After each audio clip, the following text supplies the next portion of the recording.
Daç sənin əlindən ay qara torpaq. Bilirsənmi səndə nə canlar yatır? Züleyxa baxışlı Yusif Camallı, Muraza çatmayan cavanlar yatır.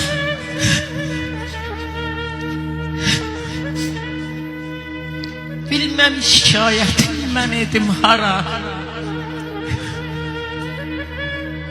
Baxmırsan cavana nə ixtiyara. Özü öz dərdinə tapmayan çara. Təbibi zamanda loğmanlar yatır. Xımdı Məmməd həqiqətin vurğunu. Dərdlisinəm dərdin qəmin yorğunu. Rüstəm qəhrəmanı Qoç Koroğlunu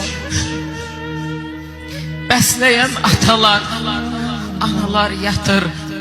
Daç sənin əlindən ay qara torpaq.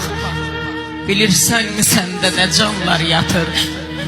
Bilseydim evimdən son gedişimdir, döşənib yolların olardım bala.